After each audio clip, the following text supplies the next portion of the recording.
Ya estamos de regreso en Ángulos y como les decíamos antes de la pausa, vamos a platicar acerca del tema que ha sido el tema de la semana. Se detonó exactamente hace una semana con la publicación el lunes por parte del diario Mural de un audio donde aparecía el papá del gobernador Aristóteles Sandoval, Leonel Sandoval, magistrado, hablando acerca de cómo apoyar la campaña de Ricardo Villanueva y dando instrucciones para lo que aparentemente sería la conformación de un ejército de observadores electorales que estarían al servicio del PRI, cosa que él dice en el audio, se sabe que es ilegal, pero no lo vamos a decir. Por lo tanto, bueno, pues estaría incurriendo, digamos, en una manera pues no precisamente muy legítima de participar de esa campaña. A nadie sorprendería el hecho de que el papá del gobernador, que tiene intenciones de hacer a su hijo presidente de la República, pues estuviera haciendo un trabajo político partidista. De hecho, durante la semana salieron un montón de versiones con respecto a que eso es una venganza desde la Ciudad de México, lo platicaremos un poco más adelante, pero pues por lo pronto lo que ha venido sucediendo es que ha sido nota durante todos los días y el viernes pasado pidió licencia a su cargo como magistrado después de que el gobernador Aristóteles Sandoval, su hijo de otro poder, que en teoría es autónomo, le pidiera que dejara el cargo para que se dedicara 100% a las tareas partidistas y este lunes hubo una petición de juicio político en su contra. Así podríamos resumir hasta el momento el caso. Platicamos sobre el asunto con Jorge Rocha como cada lunes. Bienvenido, Jorge. ¿Cómo están? Muy buenas noches a los dos. Y con Jesús Estrada, compañero de Radio Universidad de Guadalajara. Bienvenido, Jesús. Jorge, Ricardo, un gusto estar con ustedes. Bueno, pues primero preguntarles la reacción y primero, por supuesto, a la nota, pero también al desarrollo de la misma, que en una semana pues ha cambiado, y lo pongo entre comillas, el panorama y ha tenido, digamos, una repercusión importante. Sí, mira, yo veo en este evento, digo, ya a la luz de los días y de las declaraciones, por lo menos veo como dos grandes maneras de ver el asunto. Una tiene que ver con la parte más, digamos, estrictamente jurídica, legal, que tiene que ver con este conflicto de interés que efectivamente tiene el magistrado, un magistrado que interviene en una campaña electoral y que con sus dichos, digamos, pone en duda la imparcialidad de uno de los poderes del Estado.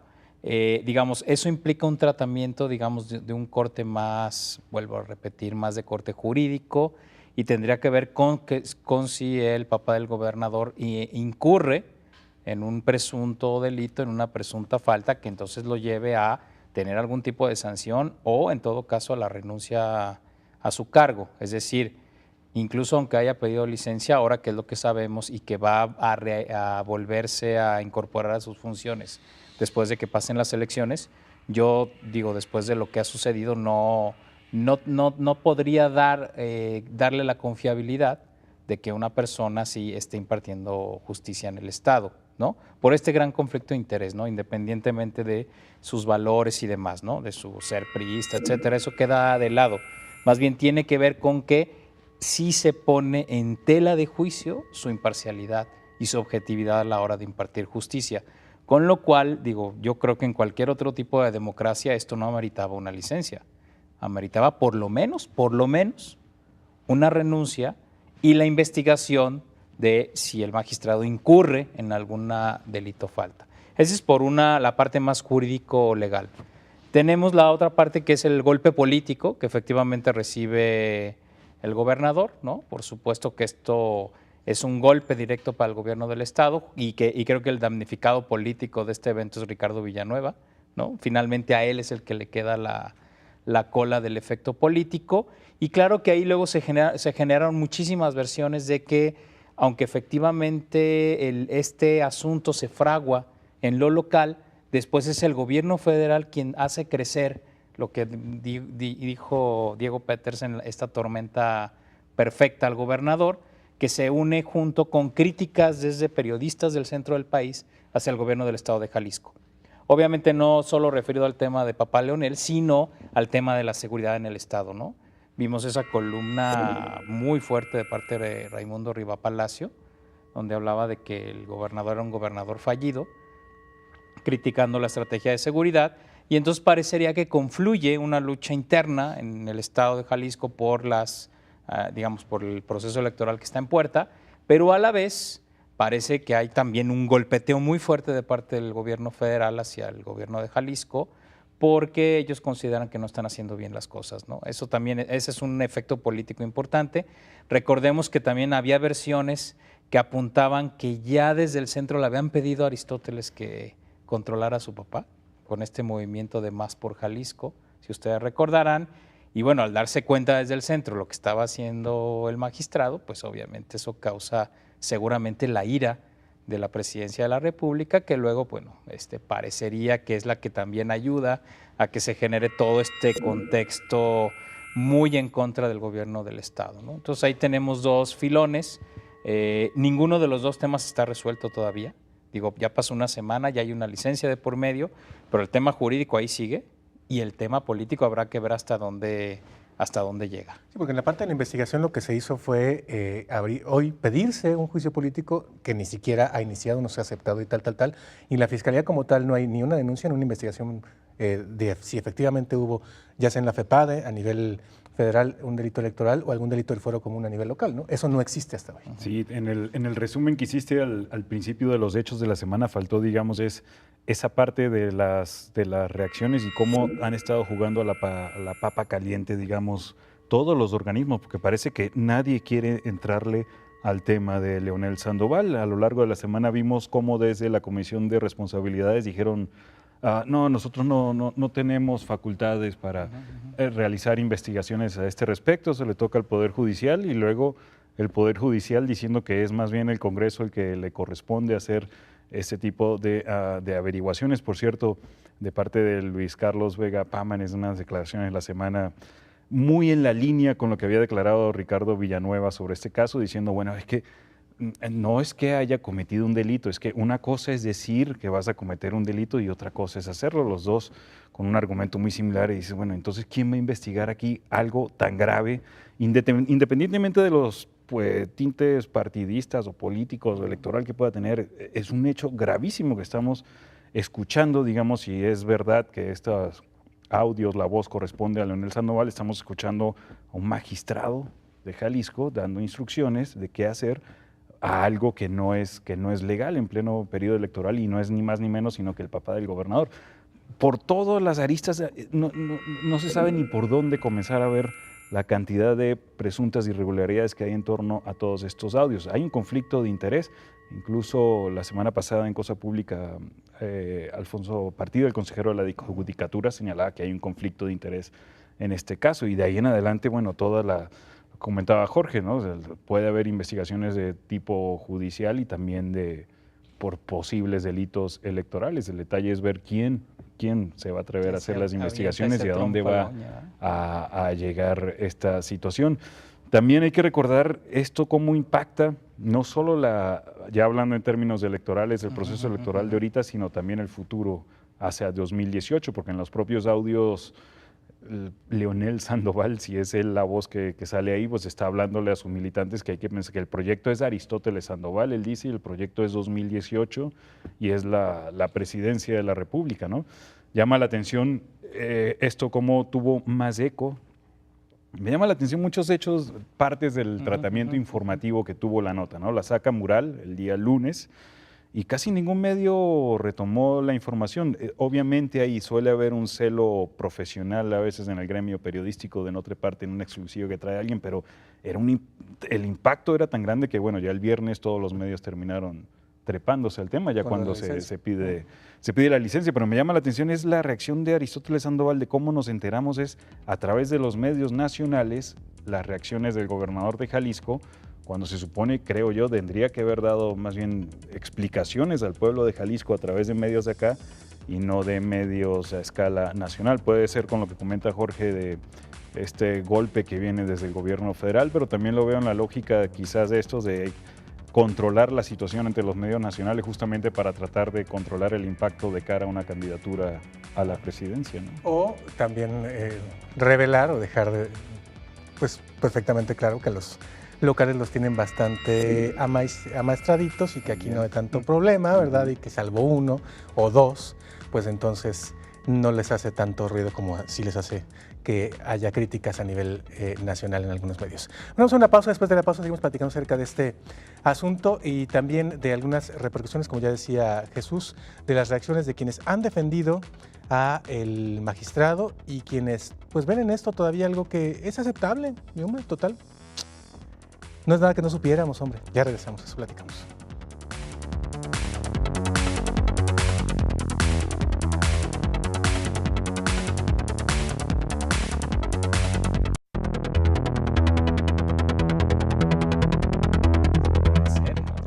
Ya estamos de regreso en Ángulos platicando acerca de Papá Leonel, esta noticia que ha sido la nota de la semana del magistrado, iba a decir presidente, papá de Aristóteles Sandoval, a quien quiere hacer presidente. Y bueno, pues ahí dejábamos abiertos antes de la pausa varios aspectos. Uno de ellos tiene que ver con que también exhibe, por otra parte, a los magistrados electorales, porque dice, a los magistrados electorales los tenemos de nuestro lado, ¿no? Y entonces ahí llama mucho la atención, por una parte, que no haya un deslinde del tribunal electoral, ya sea local o federal, y que diga, no, señor, aquí la cosa es imparcial y no se confunda usted, no estamos para servirle a usted. Y por otra parte también el hecho de que a una semana tengamos todavía un poco la duda de si es o no él, pero nadie haya desmentido que sea él. Es decir, ni él mismo ha dicho, ¿saben qué? No era yo. Se grabó ahí y comparen mi voz. No, como en otros casos de repente sí ha pasado, ¿no? Que es casi obvio. Lo editaron, ¿no? Que suelen suceder con este tipo de grabaciones. Ahora en el caso de Lisa, yo no hubo un argumento en ese sentido, exacto, ¿no? Cuando salieron los audios. Es que sí era así, pero no era tan así. Agarraron las partecitas que convenían. En este caso, no. No. En este caso ni siquiera existe eso. Es decir, la información es tan contundente que ni siquiera se puede negar eso. Creo que el fin de semana sí hubo una petición de parte del INE, el Instituto Nacional Electoral, vi en alguna nota hacia Leonel Sandoval, bueno, pidiéndole que aclare si es o no es la voz de él en los audios. Y hay que recordar que pues el INE no sale muy bien parado en el tema de los audios por cómo revela, y sobre todo el tema del Tribunal Electoral, que lo dice la propia voz del audio, dice, bueno, hagamos esto, hagamos ilegalidades, que al cabo no pasa nada, el Tribunal Electoral nos hace la tarea. Más allá de la investigación que debe haber en torno al magistrado Leonel Sandoval, eso tiene que ir mucho más allá, obviamente, pienso yo. La investigación tiene que ir al Tribunal Electoral, tiene que ir al Instituto Nacional Electoral, tiene que ir también hacia el Instituto Electoral y de Participación Ciudadana de Jalisco, los tres órganos, y ver qué tanto hay de real o no en estas declaraciones de Leonel Sandoval, ¿no? Y también diría que no solo limitar las investigaciones a este hecho muy grave, el que estamos comentando ahora. Hay que recordar que hay una serie de denuncias en contra de Leonel Sandoval que vienen desde algunos años atrás. Ha habido el año pasado, me parece que fue Proceso, que sacó hacia agosto un reportaje también sobre cómo compartía el tiempo Leonel Sandoval entre las actividades partidistas y el tema de su trabajo como magistrado también, Y creo que fue Movimiento Ciudadano el año pasado, hizo una denuncia que creo que no tuvo seguimiento, no recuerdo en qué habrá terminado, que supuestamente involucraba al papá del gobernador en el tema del dinero que sale de los estacionómetros en Guadalajara. Supuestamente señalaban en aquel momento, en aquella denuncia, que parte del dinero que se recaba por los estacionómetros iba supuestamente a financiar el grupo Más por Jalisco, era lo que se habían denunciado en aquel momento, pero bueno, no sé qué va a pasar con esas investigaciones, pero no es la primera vez que hay un escándalo o una supuesta irregularidad, ¿no?, en torno a ese personaje. Sí, digamos, ya es como una fichita, digamos. Sí, lo que pasa es que el evento salpica y fastidia a muchos actores al mismo tiempo. Yo creo que también por eso el pasmo inicial que aquí comentábamos, ¿no?, que el primer día todo el mundo ¿de veras eso pasó? ¿De veras eso dijo el señor? Porque obviamente sale mal parado él, por supuesto que su hijo, Ricardo Villanueva y el PRI como tal, el Tribunal Electoral también, ¿no?, el propio Instituto Nacional Electoral, incluso el propio PRI, porque la pregunta, obviamente una de las preguntas que surge es ¿quién filtró ese video? Era una reunión, parece que de muy pocas personas. Entonces ahí esa declaración deja salpicado a medio mundo, y casi cada una de esas acusaciones o posibles, digamos, incurrir en faltas, pues cada una tiene su propia lógica, ¿no?, su propio derrotero. Entonces creo que por eso surgen tantas dudas y por eso el tema no está terminado. Creo yo que los dos asuntos más importantes para mí es, ya en términos, digamos, más allá de todo esto, es ¿qué pasa con la independencia del Poder Judicial? O sea, eso es lo que estructuralmente nos tendríamos que preguntar. O sea, seguimos y vuelve a haber una reafirmación de que el Poder Judicial en México es un infrapoder. O sea, que tenemos un suprapoder que es el Ejecutivo, un poder muy, digamos, rascuachón como el Legislativo, pero todavía en peores condiciones, prácticamente sin autonomía, tenemos al Poder Judicial. Y es un tema que, más allá de Leonel Sandoval, nos tendría que preocupar, porque finalmente, y eso está pasando, muchos temas políticos, muchos temas sociales están cayendo en los tribunales y ahí es donde se están resolviendo. Entonces, si tienes ese poder judicial con tantos vicios, pues obviamente la garantía de que esas situaciones se resuelvan de manera, digamos, justa, pues está en entredicho, porque no tienes un poder judicial que realmente te soporte decisiones auténticamente autónomas de los otros dos poderes. O sea, ahí sí tenemos un problema bastante serio en esos términos. Y la otra, obviamente, volvemos al tema de la impunidad, ¿no? La impunidad en muchos niveles, ¿no? Digo, creo que se tendría, lo que decía, por esta vía jurídica, se tendría que terminar de definir si efectivamente el magistrado incurrió o no en algún tipo de falta o delito y que entonces sea sancionado de acuerdo a lo correspondiente, ¿no? Si esto se queda solamente en una licencia y luego otra vez vuelve a su cargo, pues el mensaje que se está mandando es, en este país no pasa nada, ¿no? Puedes hacer cosas y no pasa absolutamente nada. Ahora, lamentablemente creo que es lo que va a suceder. Dudo que, ojalá que me equivoque, pero dudo que esto vaya a trascender, ¿no? Así es. Sí, es un poco difícil, aunque la verdad es que es lo que tendríamos que estar esperando en general. Ahora, vuelve el asunto de los parientes incómodos para los priistas, ¿no? Porque ya tuvimos por ahí un hermano incómodo con cierto presidente, tuvimos por ahí, pues, hasta mamás, hermanos incómodos, pero ahora tenemos un papá incómodo, ¿no? Y otra cosa que también llama la atención es lo que ya dejabas tú entrever, que es el fuego amigo y hasta qué grado, porque también ahí ya había denuncias desde el año pasado, está interfiriendo o literalmente haciendo trabajo dentro del gabinete el papá del gobernador, a quien se dice que es el verdadero jefe del gabinete y a quien se responsabiliza, por ejemplo, de no dejar trabajar a Arturo Zamora en su momento y de hacerle una guerra interna a personajes que no le son del todo afines, que ya ahorita parece que no hay, por lo demás, ¿no? Sí, según las notas o los trascendidos que han estado circulando, aparentemente ya venía desde mucho tiempo atrás el rompimiento del PRI nacional. Incluso se hablaba de César Camacho, directamente presidente del PRI nacional, el rompimiento con Leonel Sandoval a través de, por estas acciones, digamos, de interferencia con las actividades del partido. Y también se llegó a comentar que la salida de Arturo Zamora del gabinete estatal era por diferencias también con Leonel Sandoval, es lo que ha trascendido hasta ahora, ¿no? No, mira, se reafirma eso, ¿no? Que hay, parece que un conflicto que sigue estando entre el gobierno federal y el gobierno del estado.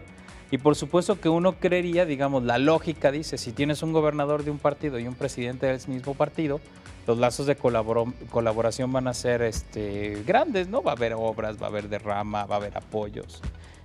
Y eso pues no está pasando. Obviamente este conflicto también indirectamente nos afecta. ¿Por qué? Porque obviamente el gobierno federal, si tiene problemas con el gobierno del estado, no lo va a apoyar en proyectos, en recursos y demás, ¿no? Eso también tiene esas afectaciones. Incluso si ustedes recuerdan, hubo un tiempo en que Peña Nieto prácticamente venía casi cada mes a Jalisco. Parece que lo que se corrobora con estos conflictos es que no venía a apoyar al gobernador. Venía como a hacer como checklist, ¿no? De a ver cómo van y qué han hecho, porque más bien es un tema más de desconfianza que de apoyo, ¿no? Y habrá que ver en qué termina este conflicto entre estos dos poderes, que probablemente va a afectar el proceso electoral que viene y después del proceso electoral a ver cómo quedan las relaciones. Y únicamente para la lectura objetiva, no únicamente para que se tome como un asunto subjetivo de que no viene, puede haber problemas. No, hay cosas específicas, muy concretas, que hablan de esa mala relación. Uno, es raro que una auditoría, que un organismo del gobierno federal le pida explicaciones de la aplicación de las obras federales a un gobernador en funciones del mismo partido de inmediatamente el año anterior. Lo están haciendo. Y dos, lo que están haciendo con las obras del tren ligero parece que no le gustó nada al gobierno de la República. Las atrasaron y las cambiaron ya estando en marcha y encima además en un accidente y se les resulta por ahí lesionado un trabajador. O sea, hay elementos, pues no es que estemos al sospechosismo nada más. No, solo para cerrar el ciclo, sí va a tener impacto en las elecciones y creo que obviamente ensucia esto muchísimo al gobernador Aristóteles Sandoval, al PRI en primer plano, pero también embarra a todo el sistema político mexicano, a todos los partidos, viene a confirmar una vez más el por qué la mayoría, cada vez más de personas están hartas de este sistema político, de esta democracia disfrazada, esta democracia liberal que hay, porque ahorita salió revelado y se sale al descubierto en estos audios, pero es algo que debe estar extendido seguramente en los poderes, en todos los partidos políticos. Es esta porquería, digamos, un reflejo de la porquería que es el sistema de todos los partidos. Claro, y a pesar de eso sigue habiendo quien lo sigue defendiendo, lo platicamos después de la pausa, porque aquí estuvo aquí está el moderador de un encuentro de candidatos con estudiantes que el día de hoy fue la nota a nivel local y también trending topic nacional. Ya lo comentamos después de la pausa, no se vayan, regresamos.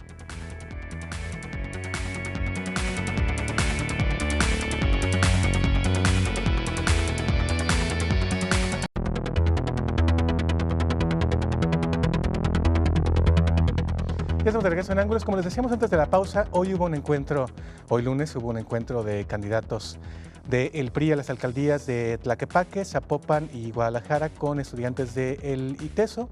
Y bueno, pues ahí llamó mucho la atención que los estudiantes pues fueron bastante críticos, igual que fueron en su momento los estudiantes de la Ibero con Peña Nieto, le sacaron pancartas y hubo un moderador a quien algunos tacharon de censor, que es Jorge Rocha, porque calmó a los estudiantes y les dijo, a ver, vamos a escuchar, vamos a ser respetuosos con los candidatos. Pero lo que sí es que en ese lugar, entre otras cosas, fue preguntado sobre el asunto de Leonel Sandoval y ¿qué dijo Ricardo Villanueva? Mira, Ricardo, al final, creo que obviamente tenía que hacer un deslinde, no podía defender lo indefendible. Sí aceptó que efectivamente papá Leonel los había apoyado en campañas, defendió que ha sido un militante priista de décadas y que siempre ha hecho activismo político, ¿no? Pero al final dijo, bueno, pero cada quien se hace responsable de sus actos, ¿no? Yo me hago responsable de los míos y él se hará responsable de los suyos, así como el gobernador de los que le toquen, ¿no? O sea, al final sí hace un deslinde, no un deslinde contundente desde mi punto de vista, pero sí termina diciendo, bueno, pues ya el problema le toca resolverlo a él. Claro, el gran tema en términos políticos es que el damnificado político de este asunto, yo creo que el más afectado después del propio Aristóteles, es precisamente Ricardo Villanueva, porque yo creo que ahora sí, de tiro por viaje, como dicen, le van a estar comentando y preguntando sobre el caso de papá Leonel y su intervención en la campaña de Ricardo Villanueva, sin duda alguna, ¿no? Porque además, bueno, el papá Leonel lo menciona, entonces pues lo embarra, etcétera, etcétera, ¿no? Hizo el deslinde, vuelvo a repetir, pero lo hace yo creo que no tan contundentemente como se necesita, ¿no? Pero bueno, ya ellos ahora sí que sabrán cómo van trabajando este caso, que yo creo que van a cargar el resto de la campaña. Claro, que hay que decir que únicamente les queda 1 mes y 10 días, por lo cual también va a ser un poco difícil quitárselo encima, mucho menos con este tipo de deslinde, ¿no? Uno esperaría también que si hay una sospecha de que hay cierto poder en activo apoyando tu campaña, pues lo que procedería, ¿sabes qué? Pedirle ese poder que ni siquiera se acerque y que es más, que renuncie a tu campaña.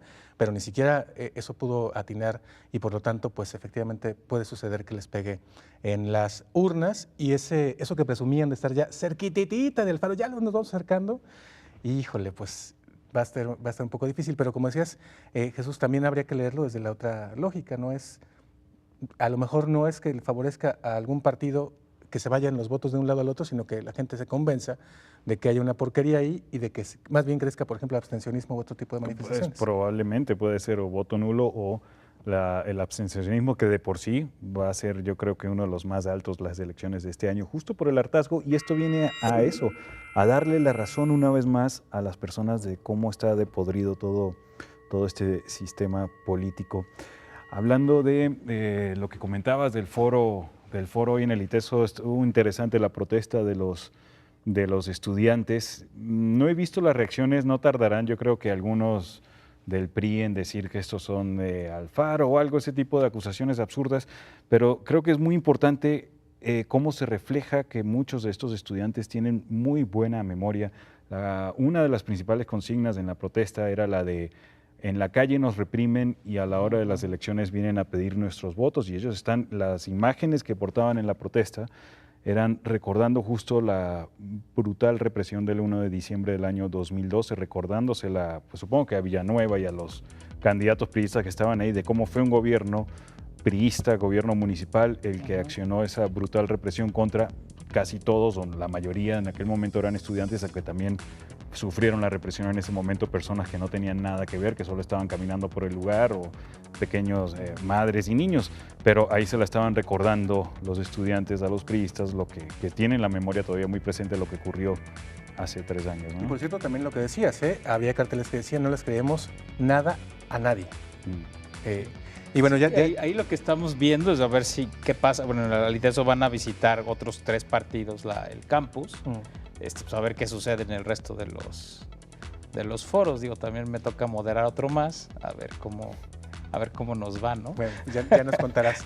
Bueno, por lo pronto, pues fíjate, le pone más sabor esto que los debates que ha habido en ciertos organismos empresariales, en que más bien resulta que ni se tocan, ¿no? Sí. Los candidatos, o sea. O escucha propuestas que son una como la calca de la otra, ¿no? Todos homogéneas las propuestas vacías que traen, ¿no? Cada uno de los candidatos. Sí, como que andan en un terreno que la sienten como muy facilita, ¿no? Bueno, pues ya te tengo la primicia, Jesús, de lo que dice el PRI con respecto a lo de hoy. Dice el titular del boletín del PRI, por supuesto. Villanueva habla de frente y da respuesta contundente a estudiantes del ITESO. Y luego dice, Ricardo Villanueva, candidato a la presidencia de Guadalajara, dijo, sabemos que siempre el ITESO ha tenido una comunidad de estudiantes muy críticos, entendemos a qué venimos, también sé lo que uno representa al ser candidato y hay que dar la cara.